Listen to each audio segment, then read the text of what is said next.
بسم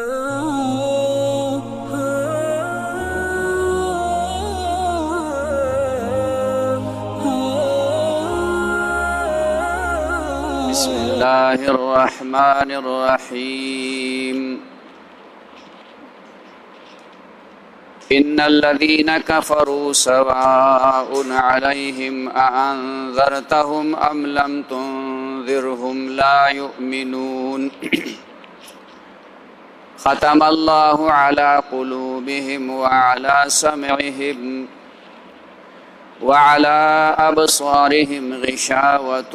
ولهم عذاب عظيم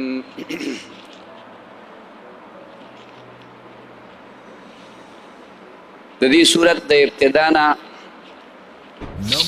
دا ذکر مخکې وشو چې د دې په اولو 15 آیتونو کې د خالصو مؤمنانو مسلمانانو د متقیانو ذکر دی او هغه بیان شو. بیا په دې دوو آیتونو کې د خالص کافرانو ذکر دی چې ښکارا په ښکارا باندې هغوی د دین اسلام مخالفت کو، نبی علیه السلام او صحابه کرامو ته قسم قسم تکالیف رسول. او بیا د دې دوو آیتونو نه وروستو ومن الناس من یقولو د دې ځای نه واخله تر د بلې رکو د ختمېدو پورې دا د هغې کافرانو ذکر دی چې هغې ته منافقان ویلی کېږي. دوی څه دنیاوي غرض په لالچ باندې به د مسلمانانو مجلس کې ناستو او ځان به مسلمان ښکاره کو، خو در حقیقت نه وروستو یې بحث را روان دی. نو دغه دې نه مخکې دا دوه آیتونه دا د خالصو کافرانو دي چې هغه ښکاره په ښکاره باندې هغې نه قرآن مجید منه، نه جنت دوزخ منل، نه نبی علیه السلام د الله رسول منه، نه د مرګ نه بعد ژوندون منه. داغی خلقو ذکر دی. نو هغې ته قرآن مجید کافران ویلي، کفار ورته ویلي دي. او الله پاک نبی علیه السلام ته دا فرمایي چې دغه خلق چې دا کم په دې خپل کفر کې کلک دي او ښکاره کافر دي، دی په هیڅ صورت باندې ایمان نه راوړي. که ته دوی ته ډېرې زیاتې د جهنم د عذابونو خبرې کې او د جنت د نعمتونو ذکر ورته کې، د جهنم د عذاب نه یری، د قبر د عذاب نه یری، دا یره دې ته ویلی کېږي چې د دې سره شفقت او مهرباني وي. لکه سړی خپل کشر ته وایي، ماشوم ته وایي بچی دغه ځای ته مه ورځه، دې کې ماران دي. نو دا داسې یرول دي چې دې سره شفقت دی چې دا بچی دی د مار د ټک نه بچ، په دې لار مه ځه، دغلته چې چونکې سپی دی، دا یرول. نو د الله د طرف نه چې انبیا علیهم السلام راځي او هغوی د کمې خبرې نه یرول کوي، نو هغې کې شفقت او مهرباني وي. چې که چرته تاسو نافرمانی وکئ نو ګورئ جهنم ته به مو الله واچوي. نافرمانی وکئ نو الله پاک به په قبر کې عذاب درکړي. دا یرول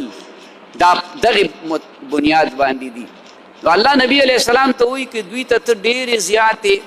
د یرې خبرې کې د جهنم د عذابونو او که نه کې ورته دوی باندې هېڅ قسم اثر نه کوي. ځکه چې ابو جهل، عتبه، شیبه دا د مکې مکرمې غټ غټ مالدار خلک هم او لوی مخالف خلک هم سخت. نو هغې ته به چې نبی علیه السلام کومه خبره وکړه خندا به پورې کوله، ښکاره په ښکاره باندې وی که دا معجزه دې ښکاره که ابو جهل راغی لاس کې کاڼي راغستی نبی علیه السلام ته وایي که زما په دې لاس کې څه دي او دا دې ووایي چې دا څه دي نو ایمان د باندې راوړم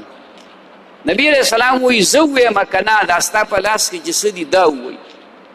وی که داسې وشوه او زما په دې لاس کې چې څه دي دوی ستا د رسالت او ستا د پیغمبرۍ ګواهي ورکړه نو بیا خو دا ټوله مکه مکرمه در باندې ایمان راوړي نبی علیہ السلام هغه کانو ته اشاره وکړه ووایه هغې لکه د انسان د ژبې په شانتي په اوچت اواز وي اشهد ان لا اله الا الله و اشهد ان محمد رسول الله ابو جهل هغه کاڼي اوچت کړي ځمکې له راپرېښودې وی خدای مو بیخ وباسه په تاسو یم جادو وکړو د رسول الله مبارک خبرو ته قرآن ته دې ته به دغې بدبختو جادو وي نبی علیہ الصلوۃ والسلام نے معجزه وغوښتله بله وی دا سپوږمۍ په منځ دوه ټوکړې کا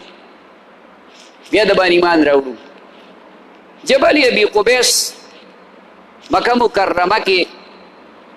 دې طرف ته یو غر دی د 14مې سپوږمۍ وه نبی علیہ السلام د ماسخوتن نه وروستو دې ته وي راشه خلک راجمع شي وی ټول در باندې ایمان راوړو نبی علیہ الصلوۃ والسلام سپوږمۍ ته اشاره وکړه او داسې ګوتې پرې راښ کړه لکه سړی په سوسیز باندې چاړه چاقو راکاږي نو ګوتې پرې راښ کړه هغې کې دراړ پیدا شو نبی علیہ السلام دلته دا لاس هغې کې دننه ورکړه دا سپوږمۍ هلته ده او بیا یې دا لاس داسې کړه نو سپوږمۍ د غر نیمه سپوږمۍ د غر دې طرف ته لاړه نیمه سپوږمۍ د غر هغه طرف ته لاړه دغه بدبخت ووي وی مونږ وی که ستا دا جادو په ځمکه چلیږي دا خو په دې اسمان هم چلیږي دا بدبخته خلکو نو الله پاک نبی علیه السلام ته که ته یری او که نه یری خو د دې دا زړونه داسې شوي دي چې اوس دوی باندې اثر نه کیږي ایمان نه راوړي او د دویم آیت کې دا وایي چې الله د دوی په دې زړونو باندې او د دوی په دې غوږونو باندې مهر وهلی دی دې کې دننه اوس څه ورځي نه لکه څنګه چې سړی یو لفافه یو کڅوړه د کاغذ یا د کپړې یا د څه بنده کي او بیا په هغې باندې د پاسه مهر ولګوي نو د دې مطلب دا دی چې دې ته اوس دننه څه شی نشي ورتلی عامه لفافه چې دې بنده کړه نو شریش پې لګېدلي نو بیا پکې بل څیز دننه نه ورځي که بل څیز پکې دننه ورولي بل کاغذ پکې ږدي نو دا به یا شلې دغه پیون به یې کولاوې په څه طریقه باندې د دې په دې زړه مهر لګېدلی دی د دې په دې غوږونو مهر لګې غوږونه شته خو اورېدل په شان د نه اورېدلو دي لکه زناور ته آواز کوه زناور ته تلاوت کوه زناور ته خبرې کوه هغه په خبرو نه پوهېږي او که پوهېږي نو تاله جواب نشي درکولی نو د دوی د غوږونو باندې الله مهر وهلی دی یو حدیث شریف کې دا راغلی دي چې کله انسان ګناه وکړي نو د دې ګناه چې دی توبه ونه باسي نو د دې ګناه په وجه د ده په دې زړه باندې یو تور داغ راشي نو بیا بله ګناه وکړي بیا بله ګناه وکړي بیا بله ګناه وکړي نو چې څونه ګناهونه کوي نو دومره تور داغونه به د ده په دې زړه باندې راځي نو آخر به دا زړه په دې تورو داغونو کې مکمل پټ شي نو الله پاک د ده نه د نیک عمل هغه توفیق بیا واخلي یعنی دا نحوست د ګناه دی دا سپیروالی د ګناه دی چې د ګناه د زیاتوالي په وجه باندې بیا سړی نور ګناهونه کوي نیکۍ طرف ته میلان نه پیدا کیږي او چې کله دی په دې خپله ګناه باندې ستومانوي خفی غټ جرم یې کړی خو دی خفه شي چې دا خو ما غلطي وکړه نو الله د توبې توفیق هم ورکړي او د دغې ګناه نه رستو الله دته د یو نیکۍ توفیق ورکړي دی ورپسې نیکي وکړي او دا علامه علماو لیکلي دي چې دا علامه د دې ده چې سړی بله نیکي وکړي نو د دې معنا دا ده چې خدای پاک د ده مخکې نیکي قبوله کړي مخکې یو نیکي کړي هغه نیکي قبوله کړې ده او که ګناه یې کړي او دی هغې پسې نیکي وکړي دا دې علامه ده چې ده د دې ګناه نه توبه وښکلې ده او دته الله پاک هغه ګناه معاف کړې ده او بیا وایي چې د دې په دې سترګو باندې پردې دي په سترګو مهر نه والی کېږي په سترګو باندې پردې دي ویني نه نو سترګو باندې ویني خو کوم حق خبره چې ده د هغې انکار کوي د نبي علیه الصلاة والسلام بېشماره معجزه هر هغه کار ته ویلی کېږي چې هغه الله د پیغمبر په لاس باندې ښکاره کړي او هغه په اسبابو د دنیا په کارونو په څیزونو باندې نه کېږي د دنیا په کمالاتو باندې نه کېږي د دنیا په تجربو باندې چې کوم دی نو هغه نه کېږي دغې ته وایي معجزه خلق د هغې د مقابلې نه عاجز وي نو بېشماره معجزې به دې خلکو ولیدلې د هغې باوجود انکار به یې کو او د پیغمبر علیه الصلاة والسلام خبره به نه منله هغې ته به جادو وي نو الله وایي داسې خلکو دپاره ډېر لوی عذاب دی چې الله ورته لوی عذاب ووایي نو الامان الله دې موږ ته حفاظت نصیب کړي دې اولو دوو آیتونو کې الله فرمایي ان الذین کفروا بېشکه هغه کسان چې کافران دي سواء علیهم برابر ده په دوی باندې انذرتهم که یریت دوی لره ام لم تنذرهم یا نه یریت دوی لره لا یؤمنون دوی ایمان نه راوړي ختم الله علی قلوبهم دا یې وجه ده ایمان ولې نه راوړي مهر وهلی دی الله تعالی په زړونو د دوی باندې وعلى سمعهم او په غوږونو د دوی باندې وعلى ابصارهم غشاوة او په سترګو د دوی باندې پردې دي ولهم عذاب عظیم او دوی دپاره عذاب لوی دی ومن الناس بعضې د خلکو نه من هغه څوک دی یقولو چې وایي آمنا بالله ایمان راوړی مونږ په الله باندې وبالیوم الاخر او په ورځې د آخرت باندې وما هم بمؤمنین حال دا دی چې نه دي دوی ایمان راوړونکي دا د دې ځای نه دا 14 آیتونه د هغې خلکو په باره کې دي چې هغې ته منافقان ویلی کېږي دا منافقان بیمانه خلکو کافرو دا هم او دا د دې ظاهري کافرو نه زیات بدتر او ناکاره دي ان المنافقین فی الدرک الاسفل من النار قرآن مجید کې بل ځای الله ویلی دي چې دا منافقان به د جهنم په هغه آخري طبقه نو دا نفاق منافقت دا انتهایی خطرناک چیز دی نو دغه خلق هغلته کې وو او دا خصوصا یهودو نو هغوی به دا مقصدو چې مونږ د نبی علیه الصلاة والسلام نه څه حاصل کړو ای وجه دا وه چې کله نبی علیه السلام مدینې منورې ته هجرت وکړو نو یو خو ډېر زیات خلک مسلمانان شو ایمان یې راوړو روغ کلي او روغې قبیلې هغوی ایمان راوړو هغوی مسلمانان شو او بیا د هغې سره فورا جهادونه او جنګونه شروع شو نو په دغه جهادونو او جنګونو کې به مسلمانانو د کافرانو نه مالی غنیمت اخیسته اولنی جنګ مسلمانانو ډېر د سختۍ په حالت کې کړی چې هغه جنګ بدر و مسلمانانو سره هېڅ هم نه د خوراک هم ورسره څه انتظام نه او بیا وروستو د دې فتوحاتو په وجه باندې چې فتوحات به کېدل ملکونه به فتح کول ښارونه او علاقې به فتح کول او ورسره دړادړ خلک مسلمانېدل هم نو مالی غنیمت شروع شو او بل دا چې مدینه منوره زرخیزه علاقه ده هر قسم فصل په مدینه منوره کې کېږي جوار پکې کېږي غنم پکې کېږي شوتل پکې کېږي کجوري پکې کېږي سبزیانې پکې بېدریغه چې کوم دی نو کېږي دا زرخیزه علاقه وه نو د مدینې منورې خلک صاحب جیدادو چې کوم انصارو مسلمانان او ورسره هغې زمیندار خلک هغې زمینداري کوله لوی آمدن به راته هغې د مسلمانانو چې کوم د مکې مکرمې هغې سره یې نیم کړو نو مال مسلمانانو ته راتلل شروع شو نو هغه به نبي علیه السلام تقسیمو کوم چې سرکاري خزانې ته د رسول الله مبارک خزانې ته به راتلل نو رسول الله مبارک خو د مال سره څه کار نه ساته د پیسو سره خو یې څه کار نه ساته سرو زرو سپینو زرو سره خو څه کار نه ساته یو د ماښام اقامت وشو نبی علیه السلام مصلی باندې ودرېد او فورا کور ته لاړ صحابه حیران شو دا لا څه چلو شو نبی علیه الصلاة والسلام مصلی باندې ولاړ دی اقامت وشو او فورا چې کوم دی نو نیت یې ونه تړو کور ته لاړ صحابه ولاړ دي خاموش صحابو کې دا کمالو چې هغوی به د نبي علیه السلام نه تپوس نه کو په وس سره. نو چې کور ته لاړ نو بس بیا راغی منځو شو. صحابه تپوس یا رسول الله څه واقعاتو تاسو ته څه تکلیف و؟ هلته خو دغه فکر به مو سره و چې یاره نبي علیه السلام ته څه تکلیف ورسېد. صحیح عاشقانو. هغه وی نه کور کې یوه روپۍ پرته وه او د پیغمبر د شان مناسب دا نه دي چې ورځ تېره شي شپه شروع شي او د هغه په کور کې د روپۍ پرته وي. هغه مې خیراتي کړه نو په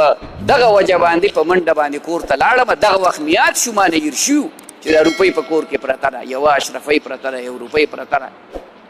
نو زه د هغې خو دا حالت و. نو نبي علیه السلام به هر چاله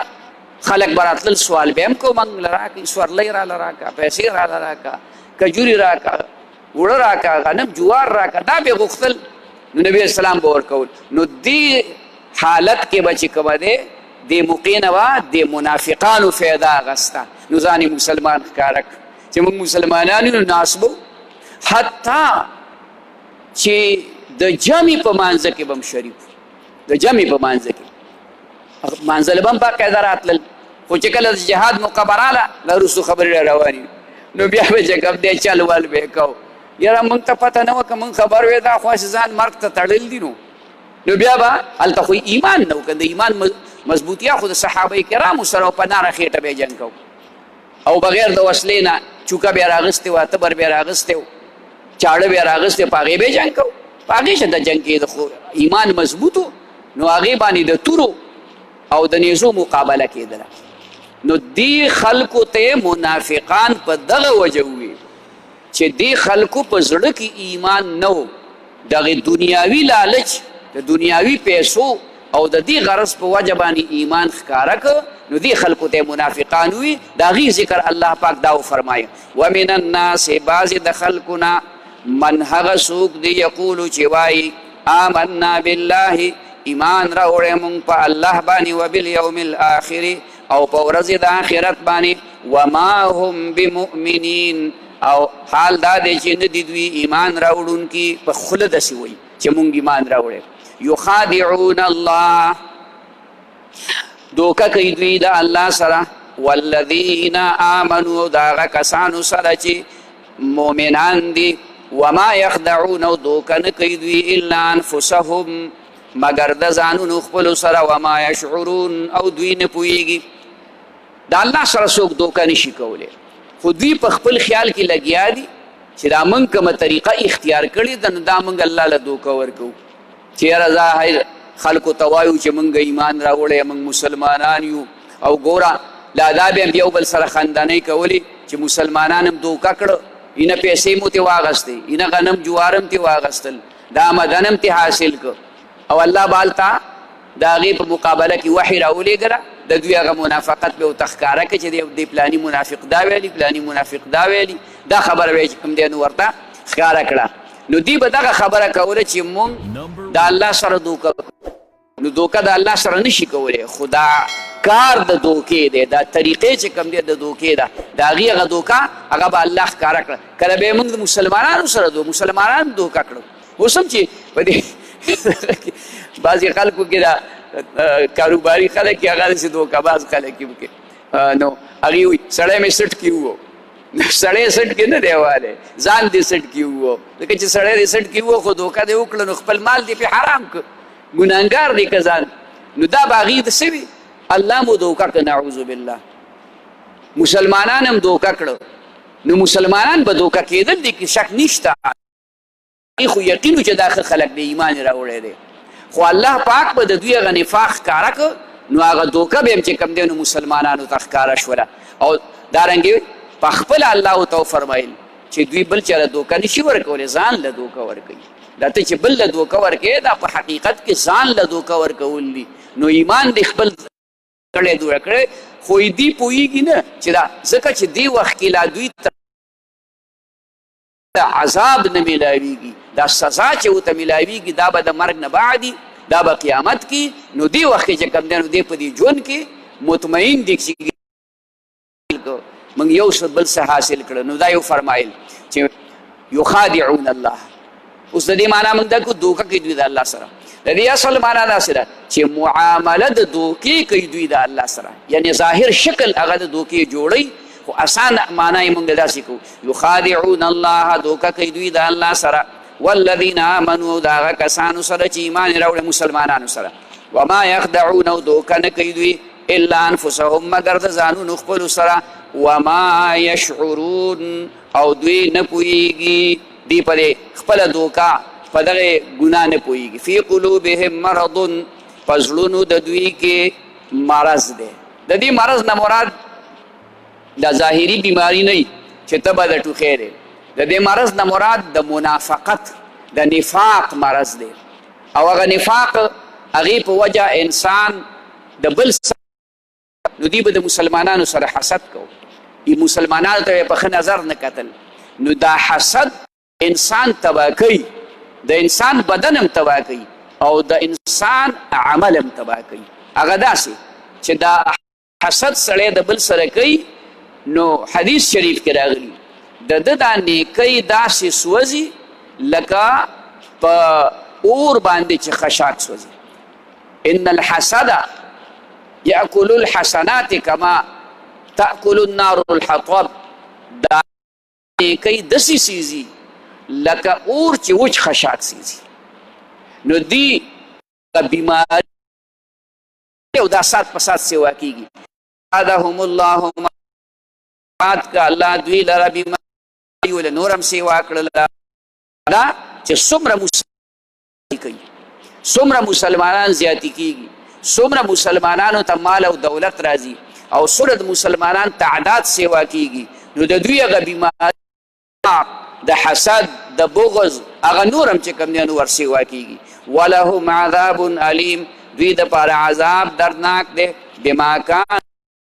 په سبب د هغې چې دوی دروغ وي د پخوانه دوی په دروغو کې اخته دي د دې په وجه باندې دوی دپاره دردناک عذاب دردناکي خو چې الله دې عذاب ته دردناک وي نو معنا دا چې دا به ډېر زیات سخت دي د کافرانو دا ویلي خالص کافران ولهم عذاب عظیم دوی دپاره لوی عذاب دی او د منافقانو دپاره وایي ولهم عذاب علیم دوی دپاره دردناک عذاب نو عذاب خو عذاب دې ته وایي چې یعنی یو چاله ته سزا ورکې جیل کې واچې وهي ټکیي او بیا هغې کې په خپله هغه درد موجود دی به خوږېږي نو یو سړی چې کوم دی نو بېعزته کوي د هغه زړه به دردمند کېږي نو او د هغې سره الله ورته وایي عذاب علیم دردناک عذاب نو چې خدای ورته دردناک وایي نو دا به ډېر خطرناک عذاب وي الله دې موږ ته بچ کړي دې پورې بس دی ان الذین بېشکه هغه کسان کفرو چې کافران دي سواء علیهم برابر د په دوی باندې انذرتهم که یرې ته دوی لره ام لم تنذرهم یا نه یرې ته دوی لره لا یؤمنون دوی ایمان نه راوړي ختم الله الله تعالی علی قلوبهم په زړونو د دوی وعلى سمعهم او په غوږونو د دوی وعلى ابصارهم او په سترګو د دوی غشاوة پرده ده ولهم عذاب عظیم او دوی دپاره عذاب لوی دی ومن الناس بعضې د خلکو نه من هغه څوک دی یقولو چې وایي آمنا بالله ایمان راوړی مونږ په الله باندې وبالیوم الاخر او په ورځې د آخرت باندې وما هم بمؤمنین او نه دي دوی ایمان راوړونکي یخادعون الله دوکه کوي دوی د